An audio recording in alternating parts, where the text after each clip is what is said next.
எங்களோட வாகனங்களில் சிறப்பானது எதுன்னு எங்களால் முடிவுக்கு வர முடியலன்னு சொல்கிறாங்க. மகாதேவரே திகைச்சு போயிருப்பார், இதெல்லாம் யார் தீர்த்து வைக்கிறதுன்னு. ஒரு வேலை செய்யுங்க, இந்த பூமியை போய் சுற்றிட்டு வாங்க. யாரோட வாகனம் சிறப்பாக இருக்கோ அவங்க முதல்ல வருவாங்க. அதில் நம்ம விநாயகரும் வந்திருந்தார். அவர்கிட்டயோ எலி. இது அப்பா எனக்கு எதிராகவே செஞ்சுருக்கிறாரு. சிலர் பெரிய யானைகளில் இருக்கிறாங்க, சிலர் வேகமான பறவைகளில் இருக்கிறாங்க. நான் கணக்கிலேயே வரமாட்டேனேன்னு நினைச்சாரு. அப்போது எல்லாரும் கிளம்பிட்டாங்க. எல்லாரும் போனப்புறம் விநாயகரும் என்ன பண்ணலாம்னு யோசிக்க சிவன் கேட்டார், நீ இங்கேயே என்ன பண்ணுற? அவர் சொன்னாராம், என்னோடது முடிஞ்சிடுச்சு. சிவன் கேட்டார், எப்படி முடிச்ச? விநாயகர் சொன்னாராம், நீங்கள் தான் முழு பிரபஞ்சம் அல்லவா, உங்களை சுற்றினா அதுவே எல்லாவற்றையும் சுற்றின மாதிரி தானே. அப்போது சிவன் தீர்ப்பு கொடுத்தாரு, இவன் தான் சிறந்தவன், நீங்கள் எல்லாம் வெளியில் ஓடினீங்க, ஆனால் இவன் நுட்பத்தை புரிஞ்சுக்கிட்டான். யார் சூட்சமத்தை புரிஞ்சுக்கிறாங்களோ அவங்க தான் ஸ்தூலத்தை வெல்வாங்க. விநாயகரை பூஜை செய்கிறது இந்த விஷயத்தோட ஒரு அடையாளம் தான். பாபா புலஷா இருந்தாரு. வீட்டுக்கு பக்கத்தில் இருக்கிறவங்க எல்லாரும் ஹஜ்ஜுக்கு போயிருப்பாங்க. அப்போ அவர், நான் ஏன் மக்காவுக்கு போகணும்? நான் போகலன்னு சொல்றாரு. என்னுடைய குரு இருக்கிறாருல்ல, இங்கதான் என்னுடைய கோவில். இதனோட பொருள் இதுதான். உடம்பில் அகங்காரம் இருந்ததுன்னா அதுவே நரகம்தான். இந்த உடம்பு தான் நரகம். இந்த உடம்புலேயே நரகம் இருக்கு. உடம்புலிருந்து அகங்காரம் நீங்கிட்டா இந்த உடம்பே ஒரு கோவிலா மாறிடும்.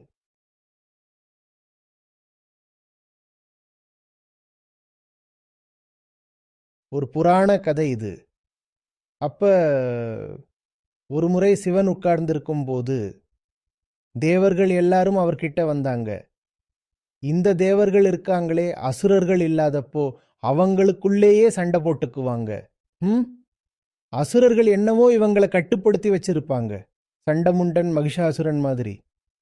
அப்புறம் தேவி முதலானோர் அசுரர்களை தோற்கடிச்சு தேவர்களுக்கு கொஞ்சம் நிவாரணம் கொடுக்கும் பொழுது இந்த தேவர்கள் அவங்களுக்குள்ளேயே சண்டை போட்டுக்குவாங்க.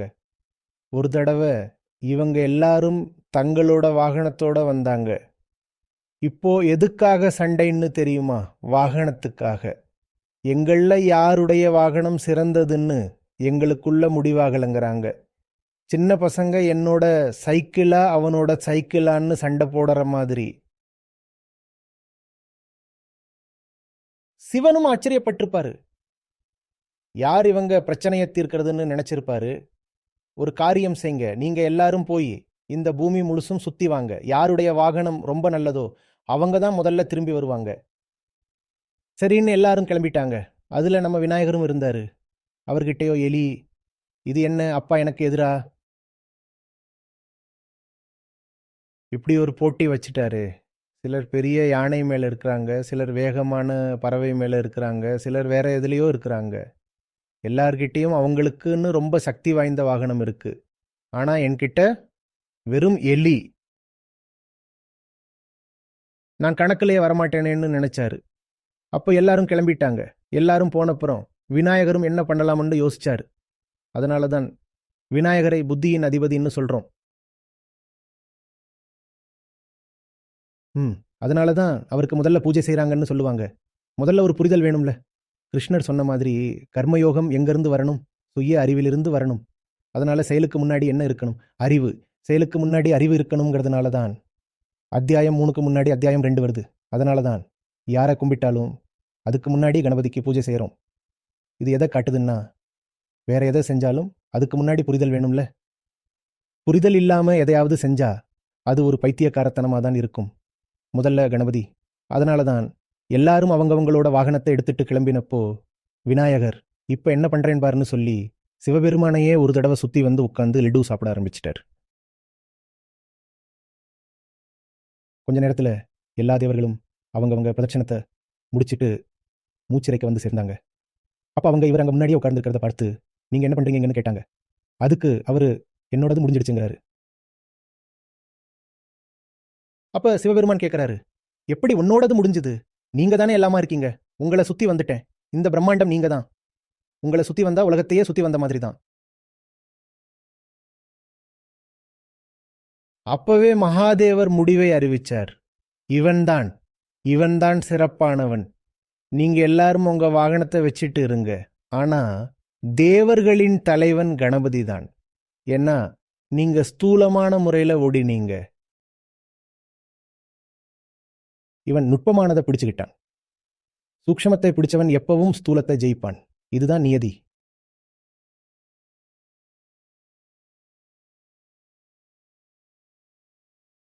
விஷயம் புரியுதுங்களா?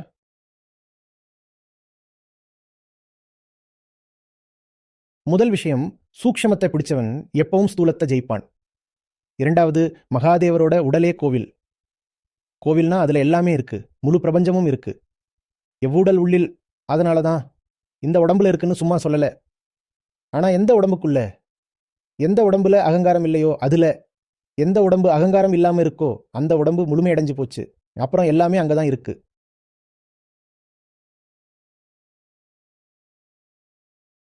அப்ப கபீர் ஐயா படுறார், துறவியின் உடலே கண்ணாடி.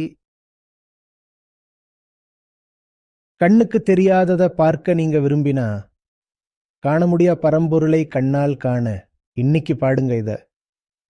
நீங்க கண்ணுக்கு தெரியாத பிரம்மத்தை கூட பார்க்க விரும்பினா, அதை துறவியின் உடம்பில் பார்க்கலாம். நிர்குணத்தின் சாயலை அறிய விரும்பினா அது துறவியின் உடம்புல கிடைக்கும்.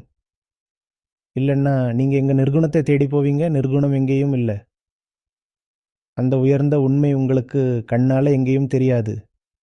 ஆனா ஒரு துறவியின் இடத்துல, அவருடைய உடம்புல அந்த நிர்குணத்தை பத்தி ஒரு சின்ன குறிப்பு கிடைக்கும். இதுதான் நிர்குணம்னு புரியும். இதுதான் குணமில்லா தன்மை. இதனாலதான் இந்துக்களிடையே சிலை வழிபாடு வந்தது. சிலை ஏதோ ஒரு பொருளால தான் செய்யப்பட்டதுன்னு எல்லாருக்கும் தெரியும். எல்லாருக்குமே தெரிஞ்சதுதான். ஆனா அதுக்கு பின்னாடி ஒரு விஞ்ஞானம் இருக்கு. அந்த விஞ்ஞானம் என்னன்னா, நிர்குணம் எப்படி தெரியும்? கண்ணுக்கு தெரியாது. உண்மை குணமில்லாதது, உருவமில்லாததுன்னு எங்களுக்கு தெரியும். ஏத்துக்கிறோம். ஆனா இந்த கண்ணும் இந்த உடலும் ஒரு வழியை கேட்குதில்ல.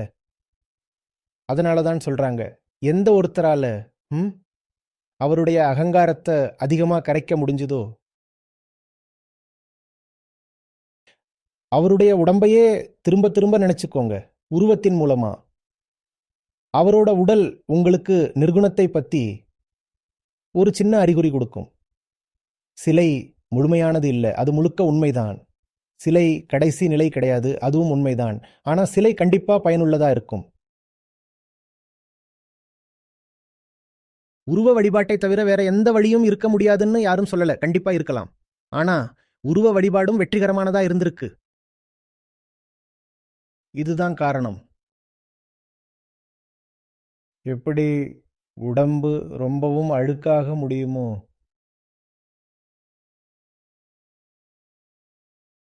இப்போ நம்ம துர்கா சப்தசதி படிச்சுக்கிட்டு இருந்தோம். அதுல ஒரு அசுரன் வர்றான். அவனோட பேரு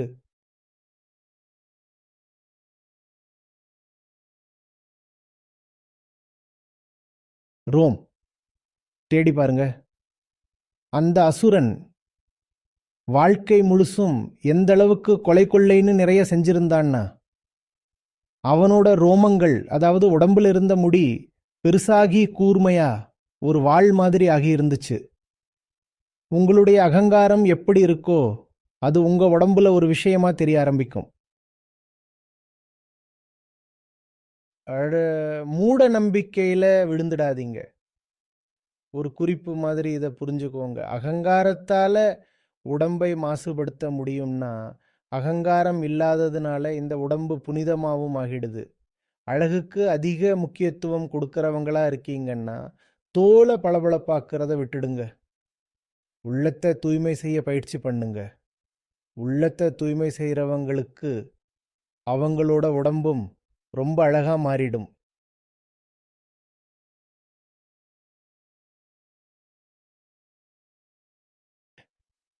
நாம் எப்பவும் பெண் தெய்வங்களை பற்றி பேசும்போது திரும்ப திரும்ப ரொம்ப அழகு ரொம்ப அழகுன்னு சொல்றது உண்டு இல்லையா? நேத்து சப்தசதி படிக்கும்போது அம்பிகா தேவியை பற்றி பேசும்போது எப்படி விவரிச்சோம்னு ஞாபகம் இருக்கா? இந்த உலகத்திலேயே இவங்களை விட அழகானவங்க வேற யாரும் இல்லை. அந்த அழகு எங்கிருந்து வருது? அது உடலின் அழகு கிடையாது. அது எந்த வகையான அழகு?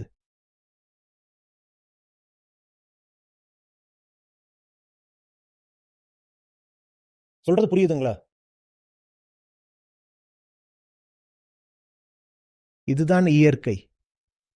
அகங்காரம் விரும்பினா இதை சுதந்திரமா விடலாம். அதைத்தான் அகங்காரம் செய்யணும். இல்லாட்டி அதே அகங்காரத்தால இதை முழுக்க கெடுத்து அழிக்கவும் முடியும். பெரும்பாலான மக்கள் செய்யற மாதிரி. அகங்காரம் நினைச்சா தானாவே விடுதலையாக முடியும். அது தானாவே விடுதலை அடைஞ்சிட்டா அது அப்புறம் விதி ஒரு பொலிவை கொடுக்கும், ஒரு ஒளியை கொடுக்கும்.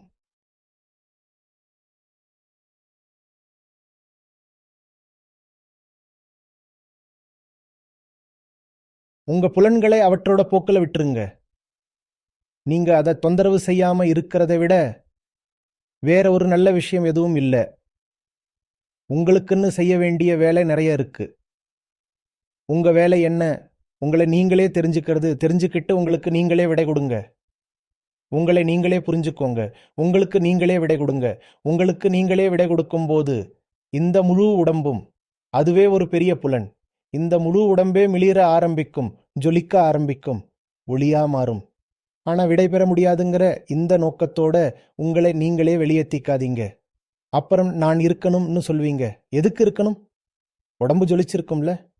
உடம்பு ஜொலிச்சிருந்தா அதை நான் பார்க்கணும். பார்த்து பார்த்து அதை அனுபவிக்கவும் செய்யணும்.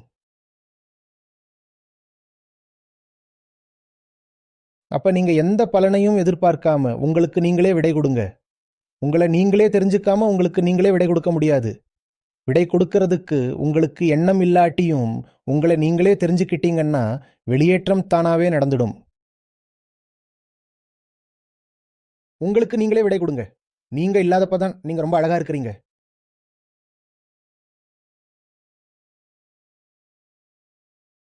எவ்வளவுதான் மோசமானவனா இருந்தாலும் தூங்கிக்கிட்டு இருக்கிறப்ப முகத்தை பாருங்க, அவ்வளோ மோசமா தெரியாது. பார்த்துருக்கீங்களா?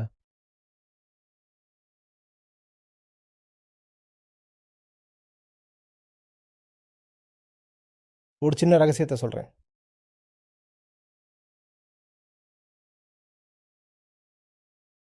எனக்கு நீண்ட காலமா ஒரு பழக்கம் இருக்கு. நான் மக்களோட தூக்கத்தை கெடுக்காம அவங்க தூங்குறத பார்க்க விரும்புவேன்.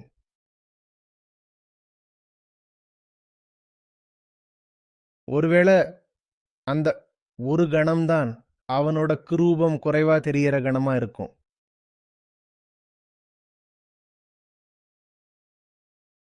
அப்பதான் சித்தத்தோட முழு அழுக்கும் ஒரு டார்மண்ட் நிலைக்கு போயிருக்கும்.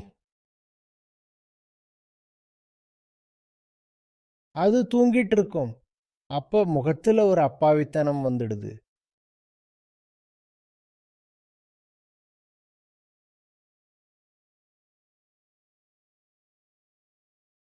யாரையும் வெறுக்க முடியறதில்ல. ஆனா கோபம் அடிக்கடி வந்துடும்.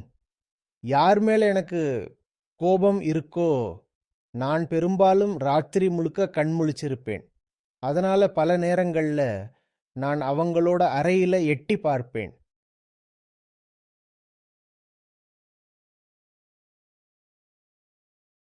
அந்த நேரம்தான் எனக்கு அவங்க முகத்தை பார்க்கணும் போல இருக்கும் தூங்குறப்போ.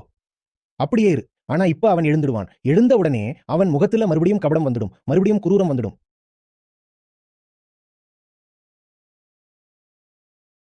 பல தடவை இங்கேயே போதஸ்தலத்துல ராத்திரி ஒவ்வொருத்தரோட வீடியோக்களையும் எடுத்து போட்டிருக்கேன். எல்லாரும் தூங்கிட்டு இருப்பாங்க. அங்க ஒரு வீடியோ, இங்க ஒரு வீடியோ இன்னும் ஓடிட்டு இருக்கும்.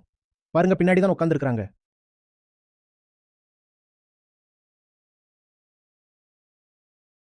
அப்போ நான் மேல இருந்து கீழே வருவேன். தூங்கிட்டு இருப்பாங்க, நல்லா இருக்கும். சின்ன குழந்தைங்க மாதிரி இருப்பாங்க. அவங்க எல்லாரும் தூங்கிட்டு இருப்பாங்க. நான் முழிச்சிட்டு இருப்பேன், நல்லா இருக்கும். நான் கீழே வருவேன். பார்த்தா ஒருத்தனோட போன்ல என்னோட வீடியோ ஜோரா ஓடிட்டு இருக்கும். பக்கத்துல அவன் நல்லா குரட்டை விட்டு தூங்கிக்கிட்டு இருப்பான். நான் இந்த முழு காட்சியையுமே வீடியோ எடுத்துக்குவேன்.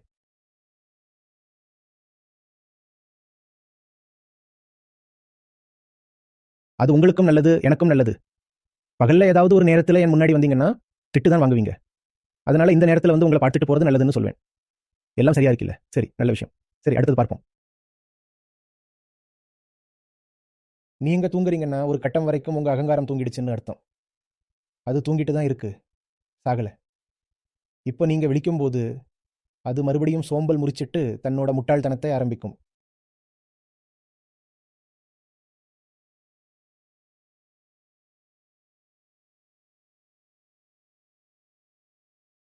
உங்களுக்கு ஒருத்தர் மேல ரொம்ப கோபம் ஏற்பட்டிருந்தாலும் அவர் தூங்கிக்கிட்டு இருக்கும்போது அவரை பாருங்க. கோபம் கொஞ்சம் குறைஞ்சிடும். இன்னும் கொஞ்சம் உள்ள இருக்கிற வெறுப்பை குறைக்கணும்னா அவங்க குழந்தையா இருக்கிற போட்டோவை பாருங்க. எப்பவாவது உங்களுக்குள்ள ரொம்ப வன்முறை தோணுச்சுன்னா, யாரையாவது அடிக்கவோ துன்புறுத்தவோ ஏன் கொலை செய்யணும்னு கூட தோணுச்சுன்னா அவங்க குழந்தையா இருக்கிற போட்டோவை பாருங்க. இவரையா அடிக்கணும்னு கேளுங்க. அடிக்க முடியுமா என்ன?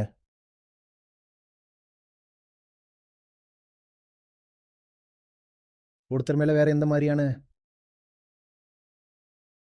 வன்முறை எண்ணம் ஏற்பட்டாலும், ஒருத்தரோட உடலை அனுபவிக்கணும்னு ஒரு எண்ணம் ஏற்பட்டாலும் அவங்க குழந்தையா இருந்த போட்டோவை பாருங்க. அந்த எண்ணம் போயிடும். அப்படி போகலன்னா நீங்க ரொம்ப ஆபத்தான ஆளுன்னு அர்த்தம். பயங்கரமான ஆளா மாறிட்டோம்.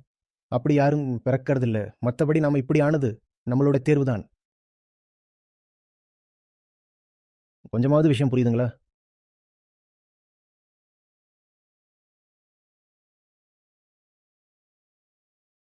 நீங்க புலன்களோட சேர்ந்திருக்கும்போது, புலன்களை வலுக்கட்டாயமா அடக்கும்போது, சாங்கிய யோகத்தின்படி புருஷன் பிரகிருதியோட வலுக்கட்டாயமான உறவை ஏற்படுத்திக்கும் போது நீங்க புருஷன். புலன்கள் இயற்கை. புருஷன் புலன்களோட, அதாவது இயற்கையோட வலுக்கட்டாயமான உறவை ஏற்படுத்திக்கும் போது ரெண்டு பக்கமுமே கெட்டு போகும். புலன்கள் அதோட இயற்கையான இயல்பான வேகத்தை இழந்துடும். ஆறுகள் கெட்டு போற மாதிரி. நீங்க புருஷன், நதி இயற்கை. நீங்க நதியோட வலுக்கட்டாயமான உறவை ஏற்படுத்திக்கிட்டா நதியும் கெட்டு போகும், நீங்களும் துன்பப்படுவீங்க. இந்த சேர்க்கையானது ரெண்டு பேருக்குமே நல்லது இல்லை. இயற்கை அதனிடத்திலேயே இருக்கட்டும், நீங்க உங்க இடத்திலேயே இருங்க. இதுலதான் ரெண்டு பேரோட நன்மையும் இருக்கு. நீங்க விடுபட்டுடுவீங்க, அது அழகாயிடும். நீங்க விடுதலை அடைவீங்க, அங்கேயோ அழகு மிளிரும்.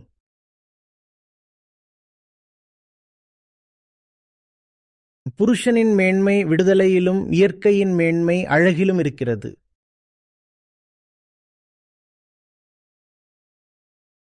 ரெண்டு பேருக்கும் அவங்கவங்களோட மேன்மை கிடைக்கும்.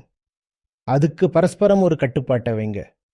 நீங்க உங்க இடத்துல இருங்க, எங்களை எங்க இடத்துல இருக்க விடுங்க.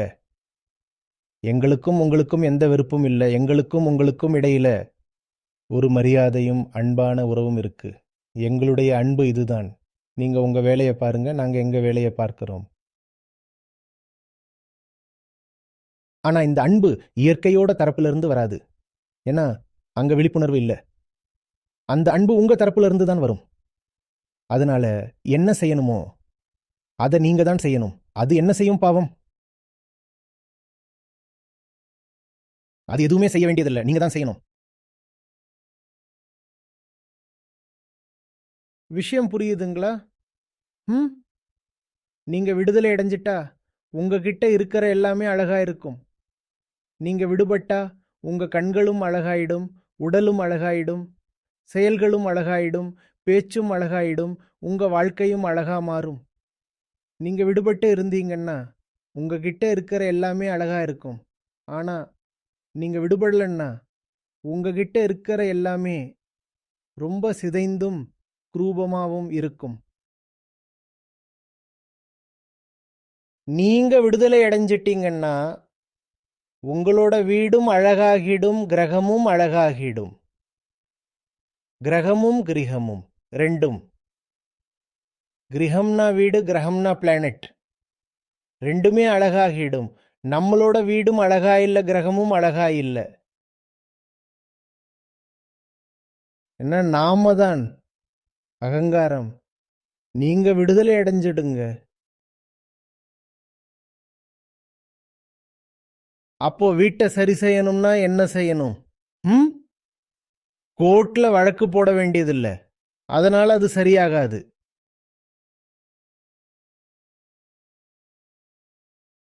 வீட்டில் இருக்கிறவங்களுக்கு, குடும்பத்தில் இருக்கிறவங்களுக்கு கொஞ்சம் கீதையை கொடுக்கணும். அவங்களுக்குள்ள கொஞ்சம் ஆன்ம ஞானத்தை விழிப்புணர்வாக்கணும். அப்போ ஒவ்வொரு வீடும் சீராகிடும். பூமியை சீர் செய்யணும்னா இப்போ பூமி நாசமாகிட்டே இருக்கு. மொத்தமா கொஞ்சம் படித்தவங்க, பூமியோட நிலைமை பற்றி சிந்திக்கிறவங்க எல்லாருக்கும் இப்போ என்ன நடக்குதுன்னு தெரியும். பூமியை சீர்படுத்தணும்னா என்ன செய்யணும்? இங்க வாழறவங்களுக்கு கொஞ்சம் ஆன்ம ஞானம் கொடுக்கணும். ஆன்ம ஞானம் வளர வளர பூமியும் தன்னோட அழகை திரும்ப பெறும். ஆன்ம ஞானம் இல்லாம நீங்க எவ்வளவு முயற்சி பண்ணினாலும், நீங்க நிறைய ஃபோரம்ஸ், சமிட்ஸ், கான்க்ளேவ்ஸ்னு நடத்திக்கிட்டு தானே இருக்கீங்க. இதனால எந்த பயனும் இல்லை. சொல்லுங்க. संत पुरुष की आरसी संतों की ही दे, संत पुरुष की आरसी संतों की ही दे।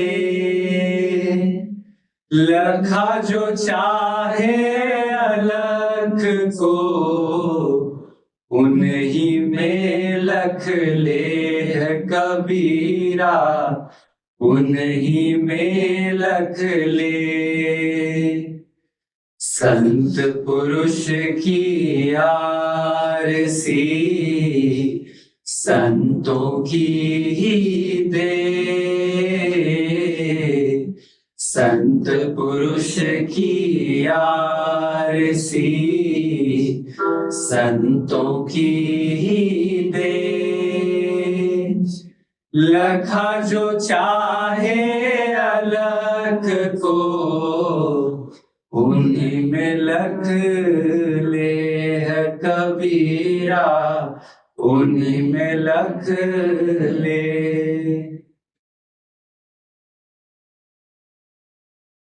ஞானம் இல்லாதப்போ பேச்சு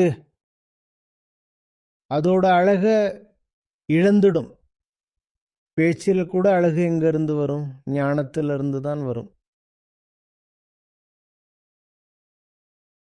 பேச்சில் அழகு தொண்டையிலிருந்து வராது.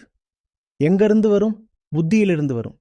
அப்போ தொண்டை நல்லா சீரா இனிமையா இருந்தாலும் ஏதாவது வித்தியாசம் இருக்கா?